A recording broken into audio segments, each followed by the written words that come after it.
ரீசெண்டாக ஒரு கிளைண்ட் எங்களுக்கு கால் பண்ணியிருந்தாங்க. 3 மாதத்துக்கு அடுத்து நடக்க போகிற ஒரு ஈவெண்ட், அதாவது அவங்களோட ஹவுஸ் வார்மிங் ஃபங்க்ஷனுக்கு ஒரு நல்ல ஒரு ஃபோட்டோகிராஃபி அண்ட் வீடியோகிராஃபி வேணும்ன்ட்டு எங்கள் வெப்சைட்டை கோத்ரூ பண்ணியிருந்தாங்க. அந்த வெப்சைட் மூலமாக எங்களை காண்டாக்ட் பண்ணியிருந்தாங்க. ஸ்டார்டிங் ஸ்டேஜ்லேயே எங்களுக்கு அந்த ஆர்டரை கன்ஃபார்ம் பண்ணி வச்சுருந்தாங்க. ஸோ டேட் வந்து நெருங்கிடுச்சு. அது பார்த்தீங்கன்னா அவங்க டேட் ஃபிக்ஸ் பண்ணதுக்கப்புறம் தான் அது கரெக்டாக வந்து எலெக்ஷன் அன்னைக்கு, எலெக்ஷன் வந்து 23ஆம் தேதி தான் வந்து house warming function. Election date announce பண்ணதுக்கப்புறம் அது டேட் எதுவும் சேஞ்ச் பண்ணுவாங்களான்னு சொல்லி அங்கே திருப்பி ரீகன்ஃபார்ம் பண்ணோம்.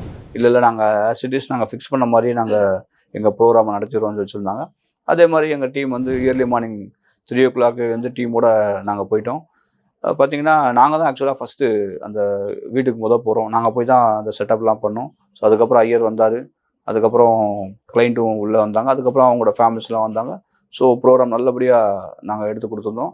இதில் என்ன ஒரு பியூட்டின்னு பார்த்தீங்கன்னா, அன்னம்பை ராகவன் அப்படிங்கிற ஒரு கேட்டரிங் சர்வீஸ் மூலம் தான் ஃபுட்டு சொல்லியிருந்தாங்க. ஆக்சுவலாக வந்து பார்த்தீங்கன்னா அவர் வந்து என்னோட காலேஜ் மேட்டு. ஸோ அந்த நேரத்தில் வந்து அவரை நான் சந்திச்சது வந்து எனக்கும் சந்தோஷம், அவருக்கும் சந்தோஷம். ஒரே இடத்துல வந்து பார்த்தீங்கன்னா வேறு டிபார்ட்மெண்ட்லேருந்து, அதாவது வேறு இண்டஸ்ட்ரியிலேருந்து ஒரே இதாக போய் சந்திக்கிறது அது ஹாப்பியாக இருந்தது. ஸோ கிளைண்ட்டும் பயங்கர ஹாப்பி. தேங்க்யூ.